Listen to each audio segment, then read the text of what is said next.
110 you can make a scarf, hat, gloves, socks. It just depends on the size of needle you use and stuff. Hi, I'm Paige. I have retired ice alpacas, and it's out on Mount Occam Road, right on the main road, so it's very easy to get to. Nice driveway. You don't have to go down, bumpy, death-defying driveways like South County has sometimes. The alpacas have been here since '84. They were imported in. There's close to 70,000 in the States right now. The registry is now closed. So anything that is imported in now will not be registered. We're trying to keep the industry strong instead of like the emus and llamas where just a big fad and came in and went out with the wind. And these guys are staying strong. The prices are staying strong. The economy right now, the ones that are selling not too many are selling right now because this is just not a needed thing. It's a want. But alpaca fiber is a hollow fiber like polar bear and possum. So there's no barbs in the fiber. There's no lanolin in their fiber. There's no dander in their fiber. So it's basically hypoallergenic. It's a stain-resistant, water repellent. And these are some of the things that we can make out of alpaca fiber.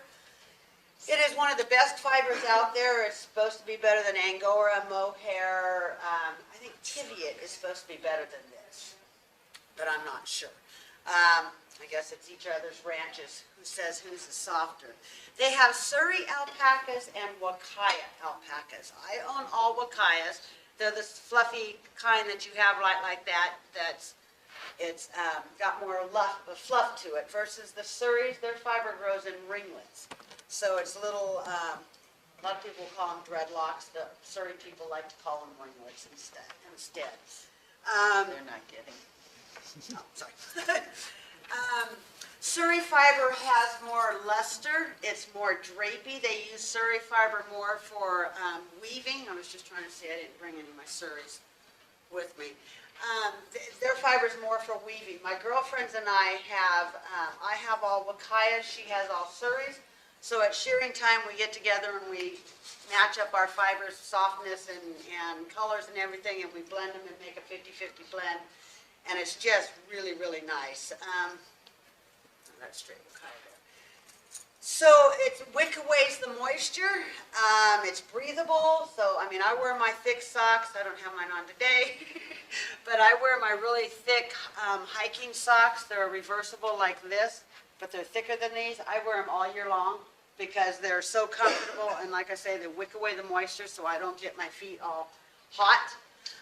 The yarn is the fiber is all dyeable. It's takes up dyes perfectly well. Even the dark browns I have dyed, and it's made it into dark green or dark blues. So using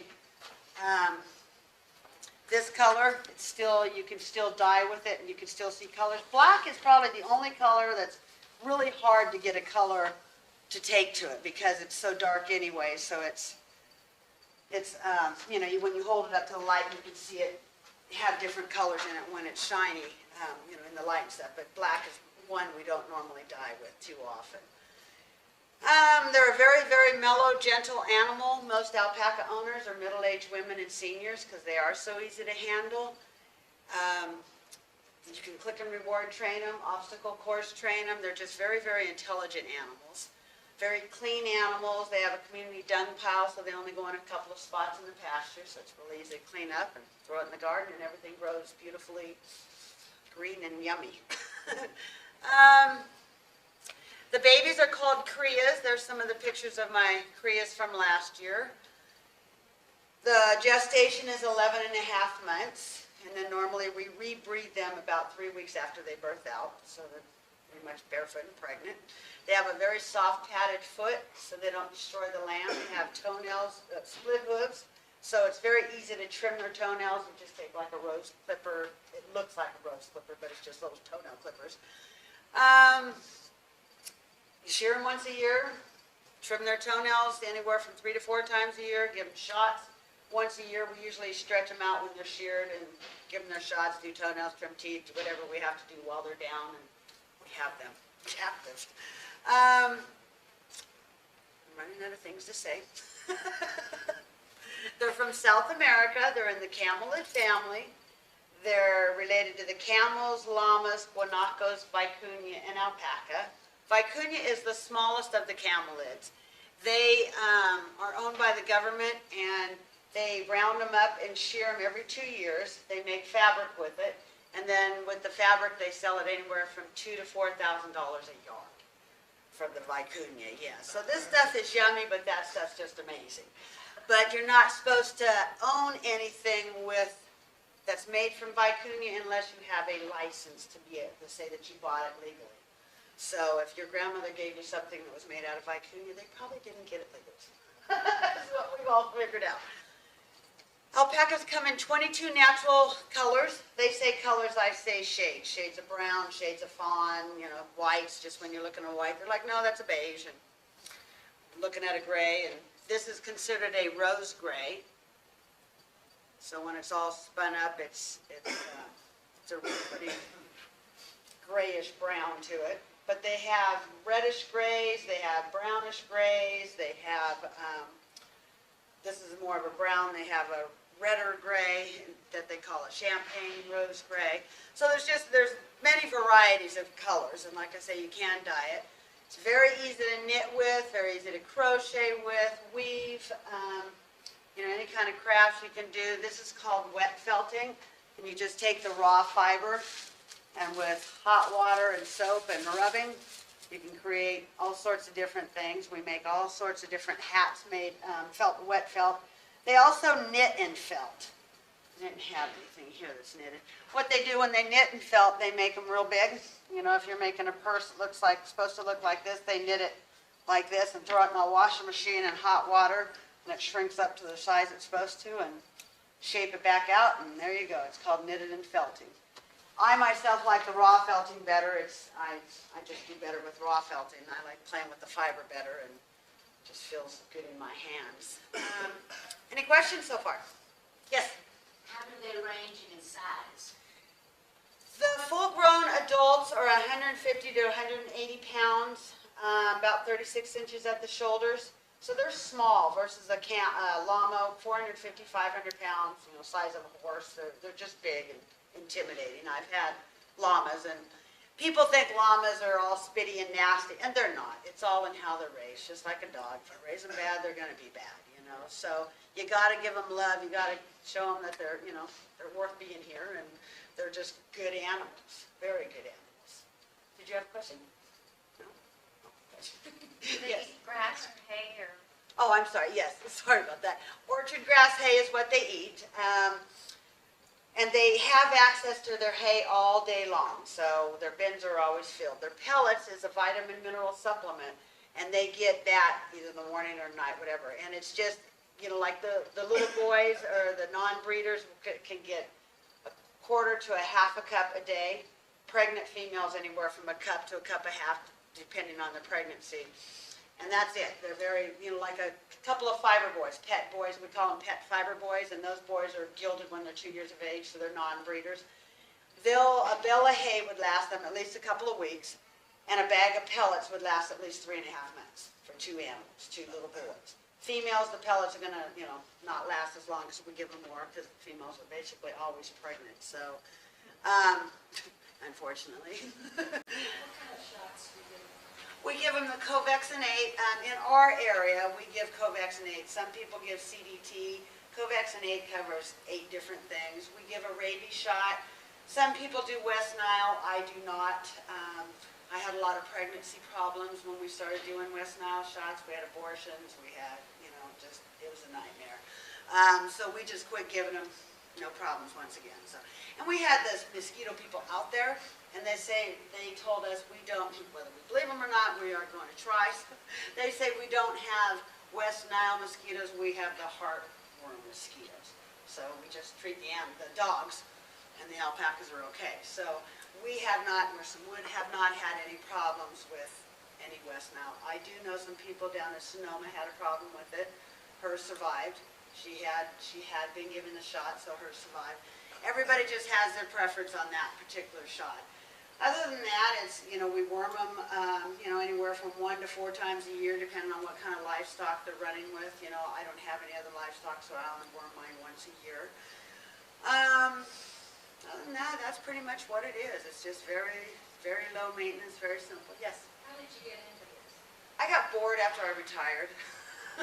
I used to go and buy alpaca rugs up in Tahoe, the pelted rugs and stuff, and after I retired, we took a drive one day, and I said, what the heck is an alpaca anyways? And my house has got all these rugs. What are they? My husband's like, please don't tell her, please don't tell her. And so they did. And so, I started with 2 boys. Honey, I promise that's all I want. And 2 weeks later, honey, I lied. I'm sorry, I need more. I now have 67 of them and still buying. So it's I'm trying to stop. I have a bad addiction and I must control myself. Did you have a question? Yeah, what is their lifespan? About 20, 25 years. I would say 20 is a better number, but it's all in how they're raised. The less moving around they do, they stay in one ranch, they're better. It's less stress. They get stressed out fairly easily, but then again, not that easily. They're very hardy, but little things will set them off and stuff. So a lot of people, the rule of thumb is you buy them and you raise them for 5 years, and then you sell them for your depreciation and stuff on them. I don't. I keep them. I collect them. It's easier for me to sell babies than it is to sell the adults, because I'm already attached to the big guys, and and when they're born, I usually say, okay, you're staying, you're being sold, so I kind of, separate myself from them a little bit if I know they're going to be sold. I still cry every time I deliver one, but, Is it a break-even proposition? Do you make money? I make money on it, but I put myself out there. My ranch is open 6 days a week. I'm on the main road. I'm available. I usually have my phone connected to me. People know they can get in touch with me at any time. So it's all on what you put into it. I advertise. I do a lot of advertising. I promote to people that have ranches, have property that, I don't really promote people that live in the city because can't have them in the backyard. So, well, they have a big backyard. Well, it's not going to work. I breed for fineness on fiber. They are fiber animals, so that's what we're supposed to be breeding for, is the finest fiber we can get our hands on.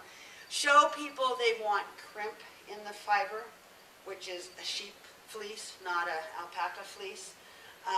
But we've managed to get our crimp in there, so, it's funny because if you're feeling we test our fiber by histograms. It's called a micron count. And if you've got the same microns on a crimpy fiber and a straight fiber, and you've got your eyes closed and you're feeling them, this soft one, the straight one, is going to be softer any time than that crimpy, because you feel the crimp and it just kind of tricks your mind thinking, no, it's not soft. Bottom line is, when it's spun up and made into something, you couldn't tell if it was crimpy or straight or whatever. So the crimp is more for the show ring versus the fiber.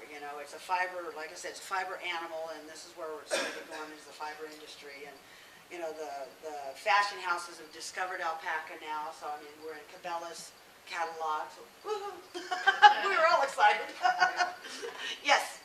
Do you make all these yourself? I make a lot of this stuff. I have knitters and weavers that work for me. I have my girlfriends that make things, and I sell for them. This is just a very small, what we have in the shop.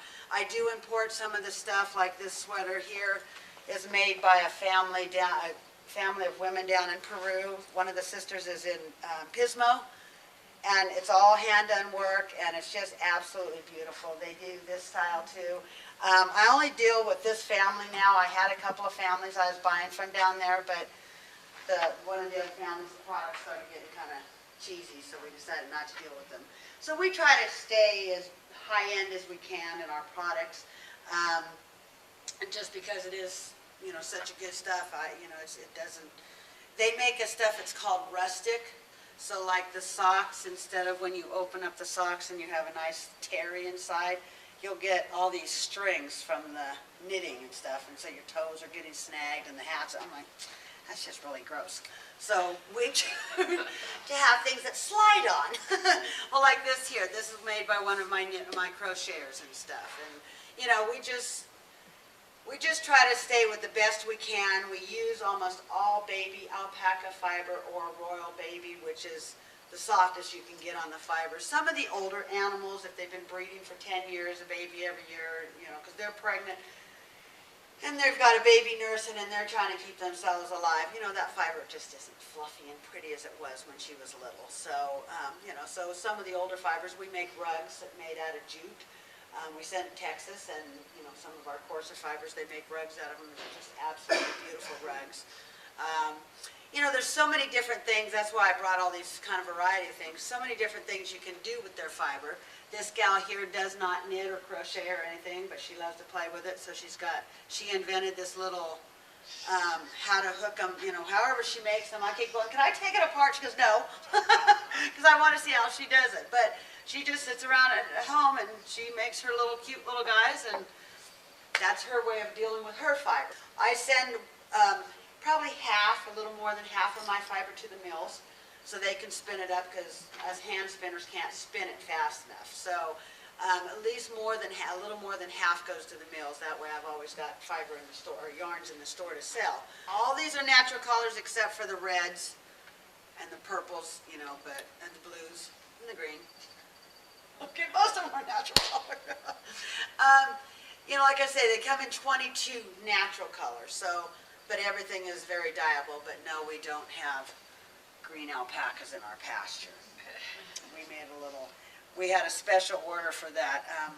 Someone in Texas, for the Texas Longhorn team, has to be green and brown, so we made these little mittens, and we made a scarf and a hat, but everything had bull horns on them. We used the pipe cleaners, and we made bull horns, but we wrapped it with yarn and stuff. They were hysterical. And so we do a lot of custom orders. What would be a normal weight for one at birth? Anywhere from, If there is such a thing. yeah, you know, we kind of, average weight would be, you know, 12, 14, 16 pounds is an average. They're about 12 inches tall. About 24 inches tall. It sounds short. They're all legs and neck when they're born. I mean, they're just flopping everywhere. They're up and walking and nursing within an hour after birth. The rule of thumb with birthing is get a chair, get a rope, sit down, tie yourself in, and watch the fun.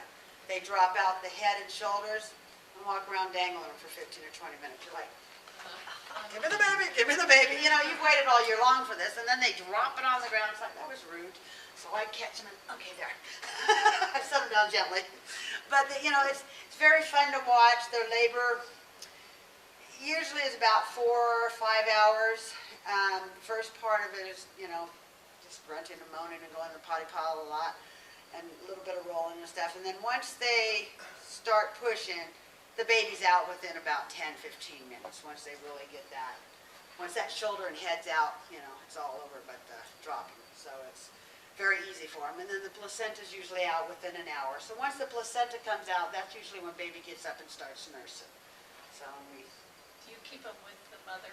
yes, I keep my mom and baby after they've birthed out. I have a birthing pen, so they'll either birth out in the birthing pen or in the barn.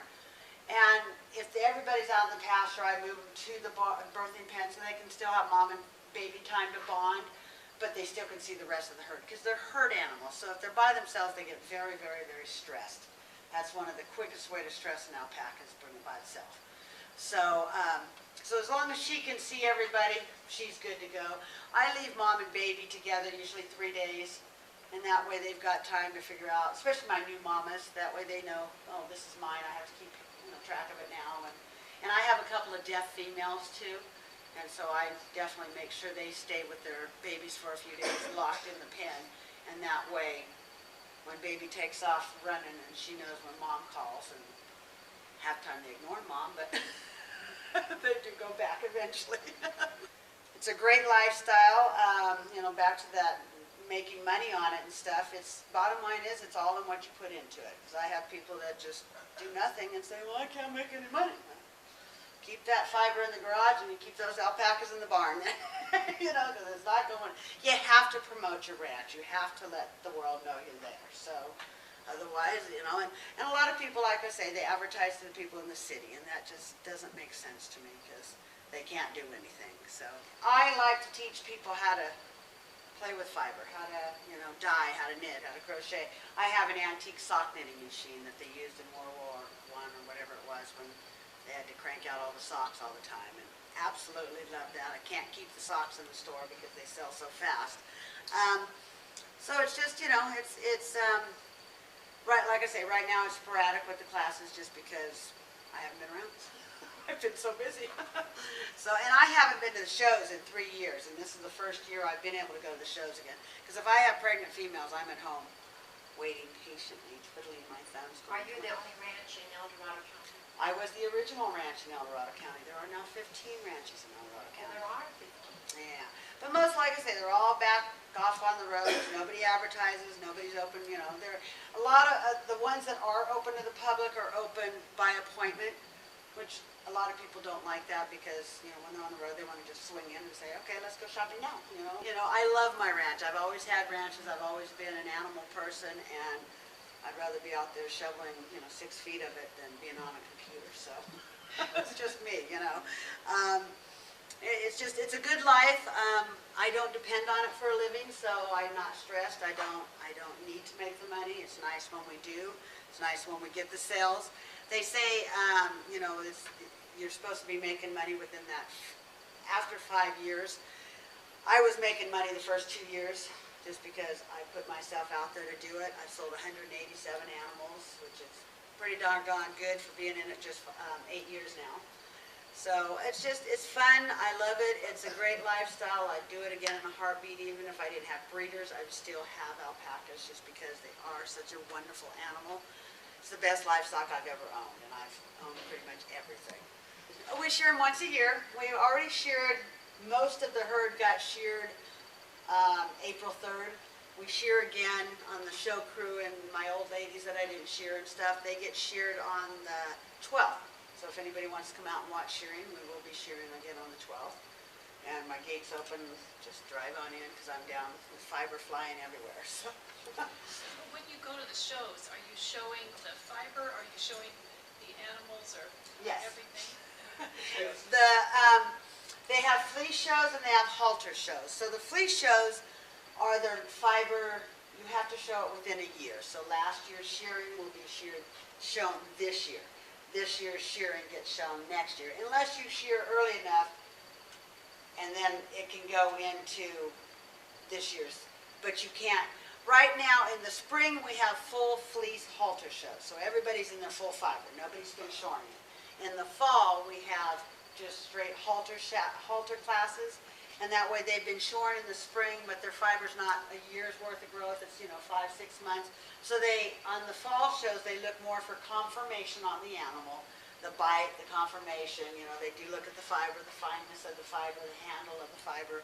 So there's fleece shows and halter shows, and they're at the same location. And we have fiber arts shows there. So like the little things that we make. Because there's needle felting. We do a lot of needle felting. That's another one of the classes I teach is needle felting. And it's usually pretty good. It's just, we have a box of Band-Aids for those ones that poke themselves, which I'm famous for. I'm always poking myself. I've been needle felting for 6 years, and I still can't master the art of missing the finger. It's something I'm trying. So it's... trying to think of all the different things. There's so many different things that can be made now.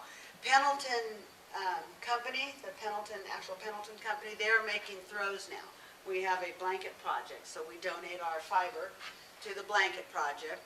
They send it off to the mill and have it, Pendleton is spinning it, that's right. Because the first batch, alpaca, if you spin too tight, it's not soft at all. It takes completely total away from the softness. So it's got to be a looser, loftier spin when you go to spin it. Pendleton didn't know that, and so they spun it really tight like they do wool and have in the past for years and years and years, and they were the worst blankets in the world. So we kept donating, thinking, okay, we can get this. We know they're good. So we had a couple of experts go in and talk to them and explain to them what it is about alpaca and why it's so yummy and why you can't do that. So we are still donating, and I say we as in a lot. It's not everybody that owns alpacas. It's just whoever wants to join in and donate their fiber, and then we buy blankets back from them, made from Pendleton. It's got the little Pendleton stickers on it and stuff, which is really cool because now they've discovered how wonderful alpaca is, so they're buying up fiber now too. So it's just trying to get enough people to know about what alpaca is about. China is now trying to buy up every bit of alpaca fiber there is in Peru, but they're blending it with all sorts of garbage. And so they're claiming it is this wonderful alpaca, and it's not. We felt some of the stuff, and we've seen some of the stuff made from it, and it's just, it's not good stuff. It's sad. So, you know, I know of a few people in Peru that are saying, no, you can't have it, we're doing something else. There's more families that are getting together, co-oping with fiber mills and stuff. There's about 7 alpaca ranches now that own their own fiber mills. And that way we can make our own yarns, and I was approached to start my own mill, and I said, I don't have enough time in the day. You know, the industry is kind of going through a change right now with the, you know, like everybody else with the economy and stuff, but, you know, the people that jumped in to get in the get-rich-quick scams just bailed out. They lost their homes a lot, you know, because they all got in on those loans too, on the ranches and stuff. But the people that are in it for the long haul are here to stay, and, you know, our business is staying strong, and we're not, you know, going under or anything. So I have a girlfriend, one of my best friends, has been in the business for 25 years. Her claim to glory was she brought the first alpacas over the Golden Gate Bridge. So she's the only one that knows that, but she wants to tell everybody about it. But she, you know, like she said, they had the recession, the whole bit happened in the 80s, and everything kind of came to a standstill then too. And it'll pick back up. And Thank you for coming. oh, sure thing. Thank you for having me.